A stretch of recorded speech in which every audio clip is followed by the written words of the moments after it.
നമ്മൾ ആദ്യം മുതലേ പറഞ്ഞല്ലോ, വോട്ടിംഗ് ശതമാനവും കണക്കുകളും കാര്യങ്ങളെല്ലാം പറഞ്ഞു. 2019 ലോക്സഭാ തെരഞ്ഞെടുപ്പിൽ BJP കിട്ടിയ വോട്ട് 31,71,792. ആ 31 ലക്ഷം ഈ തെരഞ്ഞെടുപ്പിൽ കൃത്യമായി 38,37,000 കൃത്യമായി പറഞ്ഞാൽ 6,65,000 വോട്ടിന്റെ വർധനവുണ്ടായി. 4-ൽ താഴെ ശതമാനത്തിന്റെ വർധനവുണ്ടായി. ഇത് നമ്മൾ ചർച്ച ചെയ്തല്ലോ. ഇത് നമ്മുടെ മുന്നിൽ യാഥാർത്ഥ്യമായിട്ട് കണക്കുകളുണ്ട്. അപ്പൊ ഏതൊക്കെ മണ്ഡലത്തിലാണ് കൂടിയത് കുറഞ്ഞത് എന്നൊക്കെ പറഞ്ഞ ഒരു പൊതു തെരഞ്ഞെടുപ്പ് 3ാം ഘട്ടത്തിൽ BJP അധികാരത്തിൽ വരാൻ പോകുന്നു എന്നുള്ള രൂപത്തിലുള്ള പ്രചരണം, ഒരു കേന്ദ്രീകരണം ഉണ്ടായിട്ടുണ്ട്. അതിന്റെ കുറവുകൾ ഞങ്ങൾ പരിശോധിക്കും. ഞാനത് ചോദിച്ചിട്ട്, മൂവാറ്റുപുഴയിൽ പണ്ട് താമര വിരിഞ്ഞപ്പോ കേരളം മൊത്തം താമര വിരിയാൻ പോവുകയാണ്. രണ്ടാം തവണ തെരഞ്ഞെടുപ്പ് നടക്കുന്ന സമയത്ത് എൻ ബ്ലോക്കായി വോട്ടുകൾ കോൺഗ്രസിന്റെ പക്ഷത്തേക്കാണ് പോയത്. ഇവിടെ അതായത് കേരളത്തിന്റെ ഒരു രാഷ്ട്രീയ പരിതസ്ഥിതിയിൽ നിന്നുകൊണ്ട് BJP അധികാരത്തിലെത്തിയേക്കും എന്ന സൂചന കൊണ്ട് BJPക്ക് വോട്ട് ചെയ്തു എന്ന് പറയുന്നുണ്ടെങ്കിൽ അതും ഷിഫ്റ്റ് ആണ്. അരുൺകുമാർ, അല്ല, ഞാൻ അങ്ങനെയല്ല പറഞ്ഞു വന്നത്. ഞാൻ പറഞ്ഞത് ഇവിടെ കൃത്യമായി BJP താമര വിരിഞ്ഞു എന്ന് പറഞ്ഞ് പ്രചരണം നടത്തിയപ്പോഴെല്ലാം അതേപോലെ തിരിച്ചു വന്ന ചരിത്രമാണ് ഞാൻ സൂചിപ്പിക്കുന്നത്. മൂവാറ്റുപുഴയിൽ താമര 2004-ൽ വിരിഞ്ഞതല്ലേ, 20 വർഷം മുമ്പ്. ആ താമര കരിഞ്ഞുപോയി. നേമത്ത് താമര വിരിച്ചപ്പോൾ ഇനി എല്ലാ നിയമസഭാ തെരഞ്ഞെടുപ്പിലും താമര വിരിഞ്ഞുകൊണ്ടിരിക്കുകയായിരിക്കും എന്ന് പറഞ്ഞു. ആ താമര എന്നേക്കുമായി കരിഞ്ഞുപോയില്ലേ? അപ്പോ ഇത്തരത്തിൽ വന്ന വോട്ടുകളെല്ലാം തിരിച്ചു വരും. എവിടെയാണ് കുറവ് വന്നെന്ന് പരിശോധിക്കും. പിന്നെ കോൺഗ്രസിന്റെ പ്രതിനിധി അദ്ദേഹം എല്ലാം നിയമസഭാ തെരഞ്ഞെടുപ്പുമായി ബന്ധപ്പെട്ട് മാത്രമേ താരതമ്യപ്പെടുത്തുള്ളൂ. 2019 താരതമ്യപ്പെടുത്താൻ തയ്യാറേ അല്ല എന്നാണ്. അങ്ങ് വീണ്ടും ചോദിച്ചു, തൃശൂർ DCC ഓഫീസിൽ എന്താ നടക്കുന്നത്, താങ്കൾക്ക് മനസ്സിലായോ, വാർത്ത കണ്ടിട്ടാണ് വന്നതെന്ന് പറഞ്ഞു. അദ്ദേഹം ഒരു വാക്ക് അതിനെപ്പറ്റി ഉച്ചരിച്ചില്ല. ഞാൻ ചോദിച്ചു, അദ്ദേഹം പറയുകയും ചെയ്തു. പക്ഷേ അങ്ങ് ഇപ്പൊ ചെയ്യുന്നത് ഞാൻ ചോദിച്ച ചോദ്യത്തിന് മറുപടി പറയാതിരിക്കുകയാണ്. അല്ലല്ല, ഞാൻ കൃത്യമായി മറുപടി പറയും. എനിക്ക് ഒരു മറുപടി പറയുന്നതിന് ഒരു ബുദ്ധിമുട്ടില്ല.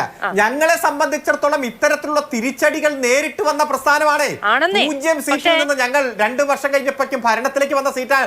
അതുകൊണ്ട് പരിശോധന എങ്ങനെ വേണം, ഏത് രൂപത്തിൽ വേണം, ഏതെല്ലാം പരിശോധിക്കണം എന്ന് തീരുമാനിക്കുന്നത് മാധ്യമങ്ങളല്ല. ഞങ്ങൾക്ക് ഞങ്ങളുടേതായിട്ടൊരു രീതിയും പരിപാടിയും പുരോഹിതനെതിരെ ഉണ്ടായ പരാമർശം നിങ്ങളുടെ ആ രീതിക്ക് അനുസരിച്ചാണോ എന്ന് ചോദിക്കുന്നുള്ളൂ. അല്ല, നിങ്ങളുടെ രീതിയാണ്, പക്ഷെ രീതി ശരിയാവണമെന്ന് നിങ്ങൾ പുരോഹിതൻ പറഞ്ഞ ഇല്ല. അപ്പൊ ആ പുരോഹിതൻ പറഞ്ഞ വാക്കുകൾ വെച്ച് ആ പുരോഹിതന് മുഖ്യമന്ത്രി മറുപടി കൊടുത്തു. അതനുസരിച്ച് അത് കണ്ടാ മതി. ആ പുരോഹിതൻ പറഞ്ഞതിൽ എവിടെയെങ്കിലും വ്യക്തി അധിക്ഷേപമുണ്ടോ? ആ പുരോഹിതൻ പറഞ്ഞതിൽ എവിടെയെങ്കിലും വ്യക്തി അധിക്ഷേപമുണ്ടോ? കേരളത്തിലെ മുഖ്യമന്ത്രി ഇങ്ങനെ ഒരാളാണ് എന്ന് പറഞ്ഞോ? കേരളത്തിലെ മുഖ്യമന്ത്രിയെ പറ്റി എന്തെങ്കിലും തരത്തിലുള്ള വ്യക്തിപരമായ പരാമർശം നടത്തിയോ? അല്ല, ഇതും ആ പുരോഹിതന്മാരിൽ ഇങ്ങനെയുള്ളവരും ഉണ്ടെന്ന് പറഞ്ഞുള്ളൂ. അതിനെ കണ്ടാ മതി. പരിശോധനയും മറ്റു കാര്യങ്ങളും. അല്ല, ഈ പ്രളയം ഉണ്ടാകുന്നത് എപ്പോഴും ഉണ്ടാകില്ല, കിറ്റ് രാഷ്ട്രീയം എപ്പോഴും ചെലവാകില്ല എന്നാണ് ഒരു പുരോഹിതൻ പറഞ്ഞത്. പുരോഹിതന്മാരിൽ വിവരദോഷികളും ഉണ്ടാകും എന്നാണ് അതിൽ നിന്ന് മനസ്സിലാകുന്നത് എന്ന് പറയുമ്പോൾ പുരോഹിതന്മാരിൽ ഇങ്ങനെയുള്ളവരുണ്ട് എന്നുള്ളതല്ല, പുരോഹിതന്മാരിലുള്ള ഇന്നയാൾ ഇന്ന തരത്തിലുള്ള ആളാണ് എന്നാണല്ലോ നമുക്ക് മനസ്സിലാവുക. അങ്ങനെ ഒരു പരാമർശം പാടുണ്ടോ? ഇനി അഥവാ ശക്തമായ വ്യക്തി അധിക്ഷേപം നേരിടുകയാണ് എന്ന് വെച്ചോളൂ, അപ്പോൾ പോലും ഒരു പദവിയിലിരിക്കുന്ന ഒരാളാണ് അല്ലേ? അപ്പോൾ അദ്ദേഹത്തിന്റെ പരാമർശങ്ങളിൽ അതിനനുസരിച്ചുള്ള ഉത്തരവാദിത്ത ബോധം വേണം എന്നാണ് എല്ലാവരും ആഗ്രഹിക്കുക നോർമലി, അല്ലേ? അല്ല, ഈ പദവിയിലിരിക്കുന്ന ആള് ഒരുപാട് ആരോപണങ്ങൾ, ഒരു വസ്തുതയുമില്ല എന്ന് കണ്ടുകൊണ്ട് തന്നെ നിങ്ങളടക്കം ആരോപിച്ച സാഹചര്യം നിരവധി ഉണ്ടായിട്ടുണ്ടല്ലോ. കോടതികളും മറ്റ് ആധികാരിക സ്ഥാപനങ്ങളും എല്ലാം ഇതിലൊരു കഴമ്പുമില്ല എന്ന് തള്ളി പറയുമ്പോ ഈ ഉന്നയിച്ച ആരോപണങ്ങൾ ഏതെങ്കിലും നിങ്ങൾ തെറ്റാണെന്ന് ഒരു വാക്ക് തിരുത്തുവാൻ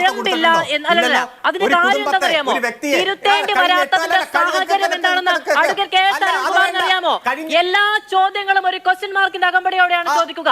ഇപ്പോൾ ചോദിക്കുന്ന ഭരണവിരുദ്ധ വികാരം BJPക്ക് ഇന്ധനമായോ എന്നാണ് ചോദിക്കുക. അല്ലാതെ ഭരണവിരുദ്ധ വികാരം BJPക്ക് ഇന്ധനമായി എന്ന സ്റ്റേറ്റ്മെന്റ് അല്ല നടത്തുക. ആ സ്റ്റേറ്റ്മെന്റ് നടത്താതിരിക്കാനുള്ള വകതിരിവ് ഉണ്ടാകുന്നിടത്ത് തിരുത്തിന്റെ ആവശ്യം വരുന്നില്ല എന്നുള്ളതാണ് പ്രശ്നം. ചോദ്യങ്ങളാണ് ചോദിക്കുന്ന, സ്റ്റേറ്റ്മെന്റുകളല്ല. ചോദ്യങ്ങളാണ്. സ്റ്റേറ്റ്മെന്റ് നടത്തില്ല എന്ന് പറഞ്ഞില്ല, സ്റ്റേറ്റ്മെന്റ് നടത്തില്ല എന്ന് പറഞ്ഞില്ല. ഉത്തമ ബോധ്യമുള്ളയിടത്ത് സ്റ്റേറ്റ്മെന്റ് നടത്താറുണ്ട്, അവിടെ പിഴച്ചാൽ തിരുത്താറുണ്ട്. ഉത്തമബോധ്യമുള്ളയിടത്ത് സ്റ്റേറ്റ്മെന്റ് നടത്താറുണ്ട്. ഒരു ചോദ്യചിഹ്നം ഇങ്ങ് ഇട്ടു എന്ന് പറഞ്ഞ് എന്ത് ആരോപണം ഉന്നയിക്കാം എന്നുള്ള ലൈസൻസ്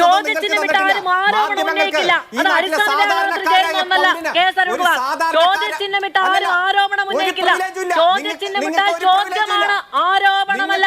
ചോദ്യചിഹ്നമിട്ടാൽ അത് ചോദ്യമാണ്. Advocate K. സരൺകുമാർ അല്ലല്ല, അത് എത്ര കടുത്ത ആരോപണമുണ്ടെങ്കിലും എത്ര കടുത്ത ആരോപണമുണ്ടെങ്കിലും അതൊരു ചോദ്യമായി ചോദിക്കും. അല്ലല്ല, പ്രതിപക്ഷം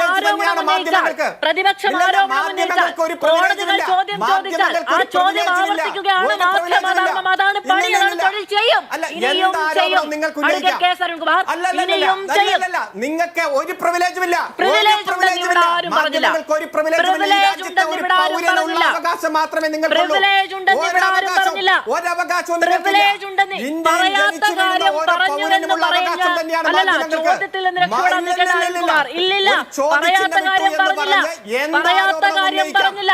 പ്രതിപക്ഷം ഒരു ആരോപണം ഉന്നയിച്ചാൽ അതൊരു ചോദ്യമായി ഉന്നയിക്കുക എന്ന് പറയുന്നത് മാധ്യമങ്ങളുടെ തൊഴിലാണ്, ജോലിയാണ്. ചോദിക്കും, ചെയ്യും. നിങ്ങൾക്ക് എന്തിനാണ് മനസ്സുള്ളത്? നിങ്ങൾക്ക് എന്തിനാണ് മനസ്സുള്ളത്? ഈ ചോദ്യം അരുൺകുമാറിന്റെ ഈ പ്രകോപനത്തിന്റെ കാരണം എന്താണെന്ന് അഡ്വക്കേറ്റ് കെ. സരൺകുമാറിനും ഇത് കണ്ടുകൊണ്ടിരിക്കുന്ന മുഴുവൻ പ്രേക്ഷകർക്കും അറിയാം. കേരളത്തിന്റെ മുഖ്യമന്ത്രി ഇന്ന് നടത്തിയ പരാമർശം ഇതാണോ നിങ്ങളുടെ തിരുത്ത്, നിങ്ങളുടെ രീതി എന്ന് ചോദിച്ചത് മറുപടി പറയാതിരിക്കാനുള്ള കുറുക്കൻ ബുദ്ധി കേട്ടോ.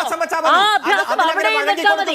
ആ അഭ്യാസം അവിടെയും വെച്ചാൽ മതി. ഇനിയും ചോദിക്കും, അതിലൊരു തർക്കവും വേണ്ട.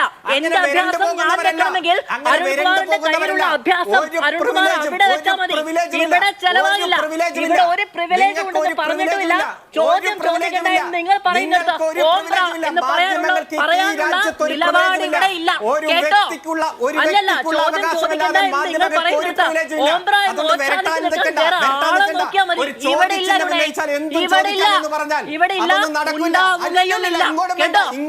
ഇവിടെ ഇല്ല, ഉണ്ടാവുകയുമില്ല.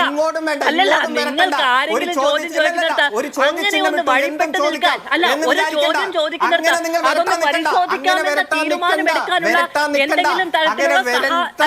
എന്തെങ്കിലും തരത്തിലുള്ള മനസ്സിൽ ഉണ്ട് എങ്കിൽ ഇന്ന് ജനം നൽകിയ മറുപടി നാലായി മടക്കി പോക്കറ്റിൽ വെച്ചിട്ട് ഇവിടെ ആരാധനായ ഒരു മനുഷ്യനെ വിവരദോഷി എന്ന് വിളിക്കാനുള്ള ഉത്തരവാദിത്ത ബോധം നിങ്ങൾ കാണിക്കില്ല. നിങ്ങൾ കാണിക്കില്ല. ഒരു മാധ്യമങ്ങളോടും ഞങ്ങൾക്ക് ഇത്തരത്തിൽ ഉത്തരവാദിത്തമില്ല. അല്ല, നിങ്ങൾക്ക് മാധ്യമങ്ങളോടല്ല, നിങ്ങൾക്ക് ആരോടുമില്ല. നിങ്ങൾക്ക് ആരോടുമില്ല എന്ന് നിങ്ങൾ അനുദിനം തെളിയിക്കുകയാണ്. നിങ്ങൾക്ക് നല്ല ഉദാഹരണങ്ങൾ അതിലുണ്ട്. ഈ പറഞ്ഞിട്ടുള്ള പരാമർശങ്ങളോട് ചേർന്ന് നിൽക്കുന്ന ശബ്ദധാരാവലിയിലെ പരാമർശങ്ങൾ എത്ര നിങ്ങൾ എടുത്ത് ഉപയോഗിച്ചു? നിങ്ങൾക്ക് അതുകൊണ്ട് എന്ത് കിട്ടി? പ്രേമചന്ദ്രനെ നിങ്ങൾ അങ്ങനെ വിളിച്ചപ്പോൾ ചില പരാമർശങ്ങൾ നടത്തിയപ്പോ 1.5 ലക്ഷം വോട്ടിന്റെ ഭൂരിപക്ഷമാണ് കൊടുത്തത്. 1.5 ലക്ഷം വോട്ടിന്റെ ഒന്നും കൂടി വിളിക്ക് ധൈര്യം ഉണ്ടെങ്കിൽ അടുത്ത നിയമസഭയിലും അടുത്ത ലോക്സഭയിലും ഒക്കെ നിങ്ങൾ ആവർത്തിക്കുക.